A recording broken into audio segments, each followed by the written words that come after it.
இன்னொரு முக்கியமான விஷயம், நம்ம ஒரு பாவத்திலிருந்து விடுபட்டால், ஒரு பாவம் தொடர்ந்து செஞ்சுக்கணும் எங்களோட வாழ்க்கையில், அதை விட்டால் அடுத்தது என்ன செய்யணும்?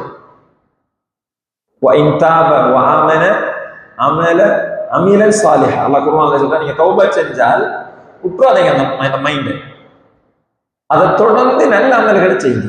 இந்த துவாவை கேட்கணும் மட்டும் ஒரு துவாவை கேட்டுட்டாங்க. என்ன துவா? அல்லாஹும்மக்ஃபிர் தம்பஹு, யா அல்லாஹ் இவருடைய பாவத்தை மன்னித்துக் கொள். நாங்க அந்த துவாவை எப்படி கேட்கலாம்? அல்லாஹும்மக்ஃபிர் தம்பி, அந்த தம்பஹு ஓட்டத்தை தம்பி, என்னுடைய பாவங்களை அல்லாஹ் நீ மன்னித்து.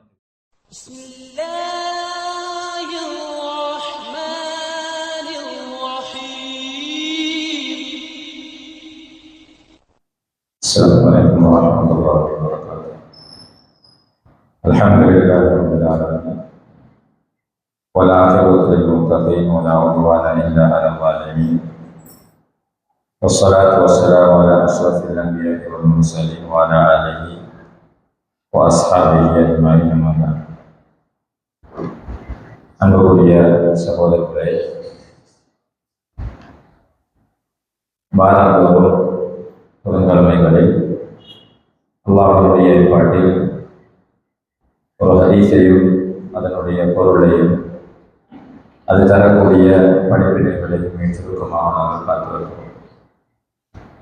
அந்த அடிப்படையில் இந்த வாரம் உங்களுடைய வாழ்க்கையோடு மிக நெருக்கமாக நாங்கள் படிப்பினை பெற்று கொள்ள வேண்டிய ஒரு ஹதீஸை உங்களுக்கு நினைவுபடுத்தலாம் என்று அபீ உமாமா ரலியல்லாஹு அன்ஹு அவர்கள் அறிவிக்கின்ற இந்த ஹதீஸ், இன்ன ஃபதன் ஷாபன் அத்தன் நபி ஸல்லல்லாஹு அலைஹி வஸல்லம் ஃபகால யா ரசூலல்லாஹ் யஅதன் லி பிஸ்ஸினா ஃபஅக்பல القوم عليه فزجروه. ஒரு வாலிபன், ஒரு இளைஞர் நபி ஸல்லல்லாஹு அலைஹி வஸல்லம் அவர்களிடம் வந்து, அல்லாஹ்வுடைய தூதரே, நான் விபச்சாரம் செய்ய வேண்டும், எனக்கு அனுமதி தாருங்கள் என்று கேட்கிறார். ஒரு இளைஞர் ரசூல் ஸல்லல்லாஹு அலைஹி வஸல்லம் அவர்கள் இருக்கின்ற சஹாபாக்கள் இருக்கின்ற ஒரு அவைக்கு வந்து, அல்லாஹ்வுடைய தூதரே, நான் விபச்சாரம் செய்ய வேண்டும், அதாவது ஒபிஷியலாக அதற்கு ஒரு அனுமதி கேட்கிறார். யஅதன் லி பிஸ்ஸினா. அப்போது கூட இருந்த சஹாபாக்கள் என்ன செய்கிறார் என்றால், அவரை விரட்ட பார்க்கிறார்கள்.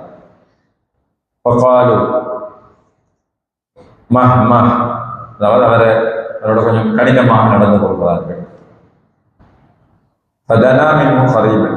ஸல்லல்லாஹு அலைஹி வஸல்லம் அவர்கள் சொல்றாங்க, அவரை விடுங்க, என்னை கிட்ட அவரை கொண்டு வாங்கன்னு சொல்றாங்க. அந்த இளைஞரை என்னை கிட்ட கொண்டு வாங்க. கால ஃபஜலஸ, அவர் அப்படி உட்கார்ந்து ஸல்லல்லாஹு அலைஹி வஸல்லம் அவர்கள் சில கேள்விகளை அவர்கிட்ட கேட்கிறாங்க. அதுஹிப்புஹு லிஉம்மிக், இந்த விபச்சாரத்தை நீ உன்னுடைய தாயோட விரும்புவாயாக கேட்கிறாங்க. கால லா வல்லாஹி ஜஅலனி அல்லாஹு ஃபிதாஅக், அல்லாஹ் சத்தியமாக நான் அப்படி விரும்ப மாட்டேன், அல்லாஹ் தஆலா அதை எனக்கு தடை செய்திருக்கிறான். கால வலன் நாஸு யுஹிப்புனஹு லிஉம்மஹாத்திஹி, மக்களும் அவங்களோட உம்மாவோட தாயோட விபச்சாரம் செய்யறத விரும்ப மாட்டார்கள். திருப்பி ரசூலுல்லாஹ் கேட்கிறாங்க, அப்ப துஹிப்புஹு லிஇப்னதிக், உன்னோட மகளோட செய்தியா, உன்னோட மகளோட அதை விரும்புவையான்னு கேட்கிறாங்க. அப்போதும் அந்த வாலிபன் முன்னுக்கு சொன்ன மாதிரியே பதில் சொல்றாரு. மீண்டும் கேட்கிறார்கள், அதுஹிப்புஹு லிஉக்திக், உன்னோட சிஸ்டரோட, உன்னோட சகோதரியோட நீ அதை விரும்புவாயான்னு கேட்டவுடனே அவர் லா வல்லாஹி, சத்தியம் அப்படி விரும்ப மாட்டேன், ஜஅலனி அல்லாஹு ஃபிதாஅக், قال ولا الناس يحبونه لاخواتهم, அல்லாஹ் தஆலா அதை தடை செய்திருக்கிறான். ரசூலுல்லாஹ் சொல்றாங்க, அப்படித்தான் மக்களும் அதை விரும்ப மாட்டார்கள். قال فتحبه لعمتك, அந்த மாமியோட அதை விரும்புவாயான்னு கேட்கிறாங்க. அதுக்கும் அவர் அப்படியே பதில் சொல்கிறார். திருப்பி ரசூலுல்லாஹ் கேட்கிறாங்க, அஃபதுஹிப்புஹு லிகாலதிக், இப்படி ஒவ்வொரு உறவு முறையா கேட்டாங்க. கேட்டுட்டு அவர் இதே பதில் சொல்றார். قال فوضع يده عليه. அவரை கையை கொடுத்து ரசூல் ஸல்லல்லாஹு அலைஹி வஸல்லம் அவர்கள் ஒரு துஆவை சொல்லி கொடுக்குறாங்க. அல்லாஹும்ம ஃபிர் ذنبஹு, யா அல்லாஹ் இவருடைய பாவங்களை மன்னித்து, வதஹிர் கல்பஹு, அவருடைய உள்ளத்தை சுத்தப்படுத்தி, வஹஸ்ஸின் ஃபர்ஜஹு, அவருடைய மானத்தை, அவருடைய மர்மஸ்தானத்தை நீ பாதுகாத்து விடு. قال فلم يكن بعد ذلك الفتى يلتفت الى شيء. அதுக்கு பிறகு அந்த இளைஞர் முடியாத ஒரு விஷயத்தை நினைத்து கூட பார்க்கவில்லை என்று இந்த ஹதீஸிலே வருகிறது. அன்புக்குரிய சகோதரர்களே, இந்த சம்பவம் ஸல்லல்லாஹு அலைஹி வஸல்லம் அவர்கள் இருக்கிறார்கள், சஹாபாக்கள் இருக்கிறார்கள், ஒரு வாலிபன் வருகிறார், அல்லாஹ்வுடைய தூதரே நாம் விபச்சாரம் செய்ய வேண்டும், எனக்கு அனுமதி தாங்க என்று கேட்கிறார். ஸல்லல்லாஹு அலைஹி வஸல்லம் அவர்கள் சில நெருக்கமான உறவு முறைகளை, தூரத்து உறவுகள் இல்லை, நெருக்கமான அவர உம்மா, அவர மகள், அவர சகோதரி, அவர சாட்சி, அவர மாமி, இப்படியான இந்த உறவுகளை சொல்லி இந்த உறவுகளோட விபச்சாரம் செய்யறதையா என்று கேட்கிறாங்க. கேட்டுட்டு அவர வாயிலே அவர் விட சொல்றார். விட சொன்னதுக்கு பின்னால ரசூலுல்லாஹ் அப்படிதான் மக்களை விரும்ப மாட்டாங்கன்னு சொல்லிட்டு அவருக்கு ஒரு துஆவையும் செய்றாங்க, சொல்லி கொடுக்குறாங்க. இப்ப இந்த ஹதீஸ் எங்களுக்கு நிறைய படிப்பினைகளை தந்தாங்க. மிக முக்கியமான ஒரு சில படிப்பினைகளை இந்த சந்தர்ப்பத்தில் உங்களோடு பகிர்ந்து கொள்ளலாம்னு நினைக்கிறேன்.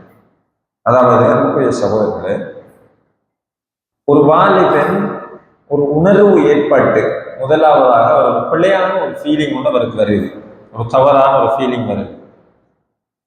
இதுல அல்லாஹு தஆலா அவருக்கு கொடுத்த மிகப்பெரிய நியாமத் என்னவென்றால், அந்த உணர்வு வந்தவுடன், ஒரு பாவம் செய்ய வேண்டும் என்ற உணர்வு அவருக்கு ஏற்பட்டவுடன் அவர் முதலாவதாக சந்திக்க வேண்டும் என்று ஆசைப்பட்டது ரசூல் ஸல்லல்லாஹு அலைஹி வஸல்லம் அவர்கள். ரசூலுல்லாஹ்ட்ட போய் அவர் இன்னைக்கு விபச்சாரம் செய்ய அனுமதி தாங்கன்னு கேட்கிறார். எப்படி இருக்கும் அந்த சபை? எப்படி இருக்கும்? ரசூலுல்லாஹ் சபைக்கு நிறைய பேர் படிக்க வருவாங்க, ஃபிக்ஹோட தொடர்பானது வேற வேற விஷயங்களை படிக்க வருவாங்க, சந்தேகங்களை கேட்க வருவாங்க, வழக்குகளை கொண்டு வருவாங்க. ஆனால் இது ஒரு வித்தியாசமான விசித்திரமான ஒரு மஜ்லிஸா அந்த டைம்ல மாறுது. எனக்கு விபச்சாரம் செய்ய அனுமதி தாங்கன்னு கேட்கிறார். இந்த நேரம் சஹாபாக்களுடைய உணர்வு கொஞ்சம் எமோஷனலாக இருக்கிறது, கொஞ்சம் ஆவேசப்படுகிறார்கள். ஆனால் ரசூல் ஸல்லல்லாஹு அலைஹி வஸல்லம் அவர்கள் எங்களுக்கு தெரியும் எப்போதும் உணர்ச்சி வசப்படக்கூடியவர்கள் அல்ல. ரசூலுல்லாஹ்வோட நோக்கமே, ஒருத்தர் ரசூலுல்லாஹ்ட்ட வந்தால் அவர் எப்படிப்பட்டவராக இருந்தார், அவர் என்ன குணமுடையவராக இருந்தார், அவர் ஒரு யூதனாக இருந்தார், அவர் ஒரு கிறிஸ்தவனாக இருந்தாலும் ரசூலுல்லாஹ் வந்தவரை நல்ல முறையில் அனுப்புறதுல மிக கட்டிக்காரர். உங்களுக்கு தெரியும், ஒருத்தர் வார நேரம் ஆயிஷா நாயகியோட ரசூலுல்லாஹ் இருக்காங்க. இப்போ ரசூலுல்லாஹ் சொல்றாங்க, அங்க பாருங்க வாரம் நம்ம செல்வோமே வாரா வாப்பா, அது மாதிரி ரசூலுல்லாஹ் சொல்றாங்க, கரைச்சப்படுத்தும் வாரா, அந்த மாதிரி சொல்றாங்க. ஆனா அவன் ரசூலுல்லாஹ்க்கு வீட்டுக்கு வந்த உடனே ரசூலுல்லாஹ் நல்லா வெல்கம் பண்ணாங்க. வெல்கம் பண்ணி மிச்சம் அழகா கதைச்சு அவர் உபசரிச்சு அனுப்புறாங்க. இப்போ ஆயிஷா நாயகி அல்லாஹ்வுடைய தூதரே, இது நிஃபாக் இல்லையான மாதிரி கேட்குறாங்க. நீங்க அவர் வார்த்தைக்கு முடிஞ்சு அங்க வரக்குள்ளேயே ஒரு மாதிரியா சொன்னீங்க, அவர் வந்து மிச்சம் அழகா பேசினீங்களே என்று கேட்டதும் ரசூல் ஸல்லல்லாஹு அலைஹி வஸல்லம் கேட்குறாங்க, நான் எப்போ யாரோட கடுமையாக நடந்திருக்கேன், கடும்போக்கோட நான் யாரோட நடந்ததில்லையே என்று சொல்றாங்க. ரசூல் ஸல்லல்லாஹு அலைஹி வஸல்லம் அவர்களுடைய ஒரு பண்பு அது எங்களிடத்திலும் வர வேண்டும் என்பதை இந்த ஹதீஸ் எங்களுக்கு சொல்கிறது. எப்படிப்பட்டவராக இருந்தாலும், அவர் என்ன கோணத்தில் வந்தாலும் அவரை அழகான முறையில் பாருங்க, அல்லாஹ்வுடைய தூதரிடத்துல வந்து நான் விபச்சாரம் செய்ய போறேன், இன்னைக்கு ஒஃபீஷியலா அதுக்கு ஒரு லீகல் லைசன் ஒன்றுதான்ட்டு கேட்கிறார். யார்கிட்ட? விபச்சாரத்தை தடை செஞ்ச ரசூலுல்லாஹ்ட்ட கேட்கிறாருன்னா எவ்வளவு கோவப்பட வேண்டிய விஷயம். ஆனால் இந்த தலைமைத்துவ ஆளுமையும் இந்த அஹ்லாக்கும் இந்த அப்ரோச், இந்த அணுகுமுறையையும் நாங்கள் படிப்பினையாக என்ன செய்ய வேண்டும், இந்த ஹதீஸிலிருந்து எடுக்க வேண்டும். இரண்டாவதாக ஸல்லல்லாஹு அலைஹி வஸல்லம் அவர்கள் அந்த இளைஞன் அணுகின முறையில மிக முக்கியமான ஒரு விஷயம், அவன்கிட்ட கேள்வி கேட்கிறாங்க. விபச்சாரம் அனுமதி தாங்க கேட்ட இளைஞன்கிட்ட அவன் பதில் சொல்லக்கூடிய அளவுக்கு அவனுக்கு வந்தவனே பயான் பண்ணிக்கு ஒருத்தர் எமோஷனல வந்து கேள்வி கேட்க நேரம் அந்த டைமுக்கு அவனை எப்படி டைவர்ட் பண்ணலாம் என்ற சொல்ல டெக்னிக் ஹிக்மத்தாக யோசிக்கிறார். ஒரு முறை ஒரு மனிதன் வருகிறார் ஸல்லல்லாஹு அலைஹி வஸல்லம் வந்து, அல்லாஹ்வுடைய தூதரே ஃபௌசினி யா ரசூலல்லாஹ், எனக்கு அட்வைஸ் பண்ணுங்கன்றார். கட்டும் எமோஷனாக வந்திருந்துக்கு எனக்கு அட்வைஸ் பண்ணுங்கன்றார். ரசூலுல்லாஹ் என்ன நல்லா தகவல், கோவப்படாதீங்க. அவர் வந்த மூட் ரசூலுல்லாஹ் எதை அவதானிச்சாங்கன்னா அவருடைய மனநிலை எந்த மனநிலையோடு வந்திருக்கிறார். இந்த ஹதீஸ்ல இந்த விளையாட்டில் என்ன மனநிலையில வந்திருக்கிறார்?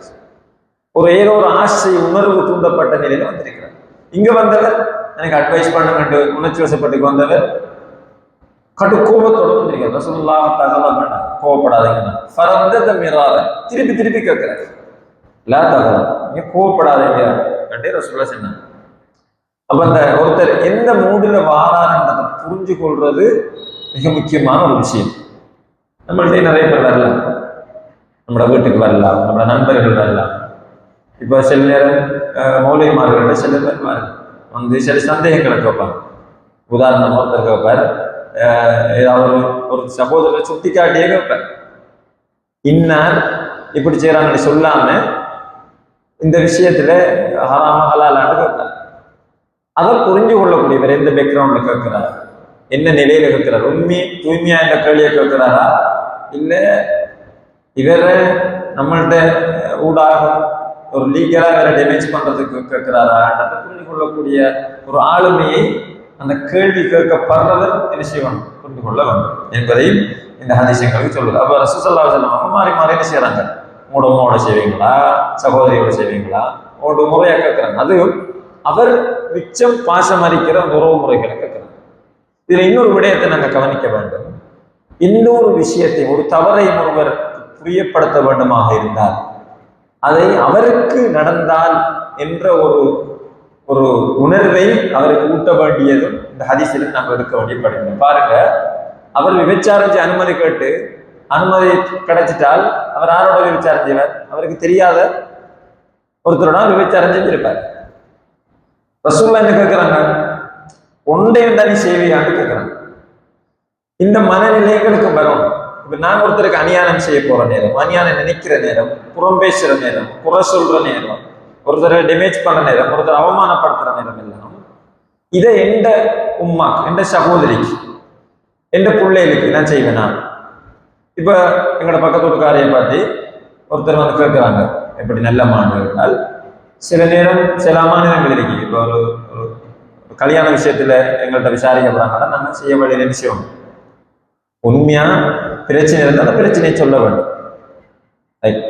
அவர்களே வேணுமென்று அவங்கள உள்ள பொறாமையில காழ்ப்புணர்வு நாங்கள் பிள்ளையான ஒரு கருத்தை சொல்ல போற நேரம் இந்த ஹதீஸங்களுக்கு என்ன சொல்றது, உங்களோடைக்கு இப்படி செய்வீங்களா, உங்களோட சகோதரிக்கு உங்களோட பிள்ளைகளுக்கு இப்படி செய்வீங்களா?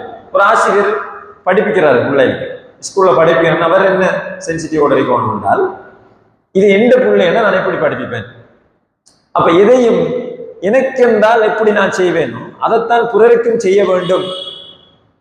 எதுக்கு எனக்கு என்றால் நான் எதை செய்யப்படாது நினைக்கிறேனோ அதைத்தான் பிறருக்கும் செய்யக்கூடாது என்று நினைக்க வேண்டும் என்பதை அந்த விபச்சாரத்துக்கு அனுமதி கேட்டு வந்த அந்த வாலிபனுக்கு ஸல்லல்லாஹு அலைஹி வஸல்லம் அவர்கள் என்ன செய்யறாங்க, லொஜிக்கலாக நடத்துக்கிறாங்க.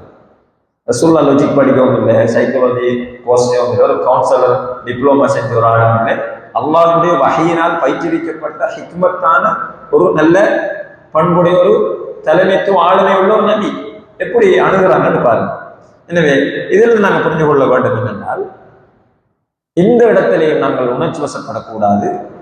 அதே நேரம் எங்களிடம் வருகிறவர் எப்படிப்பட்டவராக இருந்தாலும் அவரை திருப்திப்படுத்த வேண்டியது எங்களுடைய கடமை. அவரை திருப்திப்படுத்த வேண்டியது எங்களுடைய கடமை. இன்னொன்று, ஒருத்தர் எங்கள்கிட்ட மஷூரா கேட்டார், அவருக்கு மஷூரா செல்ல வேண்டியது எங்களுடைய அமானிதம். அதையும் நாங்கள் என்ன செய்ய வேண்டும், இந்த ஹதீஸிலிருந்து புரிந்து கொள்ள வேண்டும்.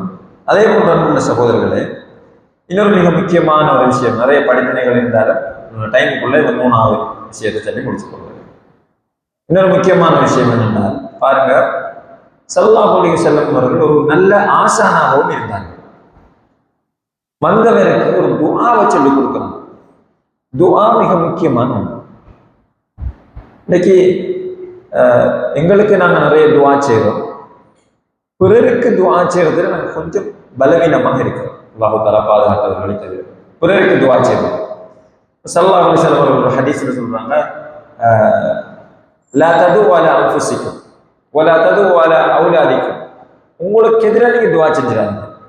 எனக்கு இப்படி இதுவும் வரணும், இதுக்கு மேலேயும் வரணும் எல்லாம் நாங்க சொல்றோம் எங்களோட பேச்சு வழக்கு.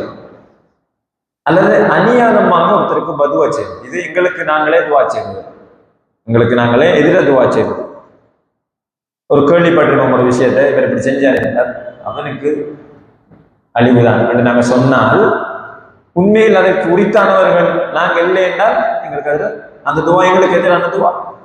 இப்ப ஸல்லல்லாஹு அலைஹி வஸல்லம் அவர்கள் சொன்னாங்க, லா தது அலா அன்ஃபுசிக்கும் வலா தது அலா அவுலாதிக்கும். உங்களோட பிள்ளைகளுக்கு எதிராக நீங்க துவா செஞ்சிடாதீங்க. பிள்ளைகள் கொஞ்சம் அப்படி போகக்கூடிய இவன் இங்கே உருப்படப்படுறாங்க, இவன் நாசமா போவான், இவன் அப்படி செய்வான் இப்படி செய்வான், இவன் நல்ல வார்த்தை சான்ஸே இல்லை என்று என்ன செய்யறது? துஆ செய்யறது. இந்த ஹதீஸ்ல கடைசியில வருது, துஆ கபூலாகக்கூடிய ஒரு சந்தர்ப்பத்தில் இது சொல்லப்பட்டால் என்ன நடக்கும்? அது கபூலாகிடும். எனவே எங்களோட துஆ இன்னொரு சகோதரருக்காக நாங்கள் கேட்கிற துஆ என்பது எங்களோட வாழ்க்கையில எங்களுக்கு எந்த அளவுக்கு தாக்கம் செலுத்துது என்றால், இப்ப நான் ஒரு சகோதரருக்கு அல்லாஹ் அவ்வளவு ரஹ்மத் செய்யட்டும் என்றால் மலக்குமார்கள் நினைக்க செய்வாங்க, அதே நினைக்க வைப்பாங்க. அல்லாஹ்வோட பிரச்சனை லேசாக்கட்டும், உங்களோட நோயை குணப்படுத்தும். ஒரு நாள் நோய் விசாரிக்க போறோம், இன்றைக்கு நோய் விசாரிக்க போனால் துவா அதெல்லாம் மறந்தே போகும். அவர்கிட்ட போயிருந்துக்கு என்ன செய்யறது? உங்களோட வருத்தம் அப்படி அப்படி என்று கொஞ்சம் பேர் கலைக்கிறது, அப்படி நிறைய இஸ்லாத்துக்கு சம்மந்தம் இல்லாத விஷயம்லாம் அவருக்கு நடக்கும். வரக்குள்ள கையை கொடுத்துட்டு போய் வாரன்னு சொல்லுவோம். நோய் விசாரிக்க போனால் அவருக்கு துவா செய்வோம். அந்த துவா எங்களுக்கு மேல். அப்ப இன்னொருத்தருக்கு நாங்கள் துவா செய்யறதுன்றது மிக முக்கியமான ஒரு விஷயம். அப்ப ஸல்லல்லாஹு அலைஹி வஸல்லம் அவர்கள் அவரை கையை பிடிச்சி சொல்றாங்க, அவரை மனநிலைக்கு அவர் இருந்த நிலப்பாட்டுக்கு அவரே பதில் சொல்லிட்டார். அப்படி செய்யலாது, அந்த விபச்சாரம் செய்கிற அந்த பிளைனே அவரை விட்டு போய்க்கு போனால் வேற சும்மா அனுப்பலாமா? அனுப்பலாது. இது இன்னொரு முக்கியமான விஷயம். நம்ம ஒரு பாவத்திலிருந்து விடுபட்டார், ஒரு பாவம் தொடர்ந்து செஞ்சுக்கணும் எங்களோட வாழ்க்கையில், அதை விட்டால் அடுத்தது என்ன செய்யணும்? அமீலன் சாலிஹா. அல்லாஹ் குர்ஆன்ல சொல்றான், நீங்க தௌபா செஞ்சால் விட்டுறாதீங்க அந்த மைண்ட், அதை தொடர்ந்து நல்ல அமல்களை செய்யுங்க. இப்ப ஸல்லல்லாஹு அலைஹி வஸல்லம் அவர்கள் இவரை டைவர்ட் பண்ணிட்டாங்க. அவரை சும்மா அனுப்பல, என்ன செஞ்சாங்க? அவரை கையை பிடிச்சி தொடர்ந்தும் இதே நிலையோட நீ இருக்க வேண்டும் என்றால், நீ உணர்ந்துட்டாய் இதை உனக்கு பெர்மனண்டாக இருக்கணும் என்றால் நீ என்ன செய்யணும்? இந்த துவாவை கேட்கணும் மட்டும் ஒரு துவாவை கேட்டுனாங்க. என்ன துவா? அல்லாஹும்ம ஃபிர் தம்பஹு, யா அல்லாஹ் இவருடைய பாவத்தை மன்னித்துக் கொள். நாங்க அந்த துவாவை எப்படி கேட்கலாம்? அல்லாஹும்ம ஃபிர் தம்பி, அந்த தம்பஹு ஓட்டத்தை தம்பி, என்னுடைய பாவங்களை அல்லாஹ் நீ மன்னித்து கொடு. வதஹிர் கல்பி, இந்த உள்ளத்தை சுத்தப்படுத்து. உள்ளம் சுத்தம் இல்லாட்டி தான் எனக்கு இந்த நினைப்பு வரும், இந்த ஃபீலிங்ஸ் வரும். விபச்சாரம் இது மாதிரியான விரசமான சிந்தனைகள்லாம் உள்ளத்துல நோய் இருந்த வாரது. அப்ப அந்த என்னுடைய உள்ளத்தை நீ என்ன செய்ய? சுத்தப்படுத்து. வதஹிர் கல்பி வஹஸ்ஸின் ஃபர்ஜி, அந்த உள்ளத்தை சுத்தப்படுத்துவதன் மூலமாக என்னுடைய மானத்தை, நான் என்னுடைய மர்மஸ்தானத்தின் மூலமாக செய்கின்ற பாவங்களிலிருந்து என்னை பாதுகாத்து விடு என்று ஒரு துவாவை ஸல்லல்லாஹு அலைஹி வஸல்லம் கற்றுக் கொடுத்தார்கள். எனவே இந்த அணுகுமுறைகளை, இந்த நடைமுறை, இந்த அஹ்லாக்கை எங்களுடைய வாழ்க்கையில நம்ம கொண்டு வர வேண்டும் என்ற மிக பிரதானமான ஒரு படிப்பினையும் இந்த ஹதீஸ் எங்களுக்கு சொல்லி காட்டுகிறது. அந்த துவாவை நான் சொல்றேன்.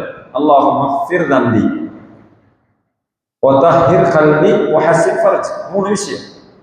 அல்லாஹும்ம ஃபிர் தம்பி வதஹிர் கல்பி வஹஸ்ஸின் ஃபர்ஜி.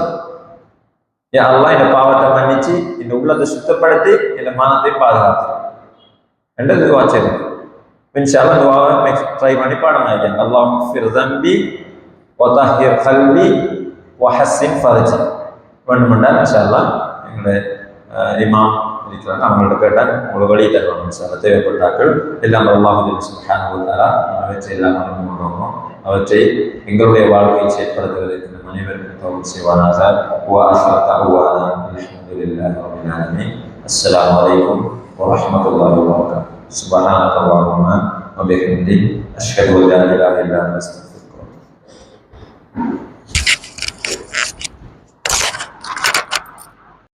பாக்கியா மீடியாவில் வரும் வீடியோக்களை எமது சேனலின் கீழுள்ள சப்ஸ்கிரைப் பட்டனை கிளிக் செய்வதன் மூலம் தொடர்ச்சியாக பார்வையிட முடியும்.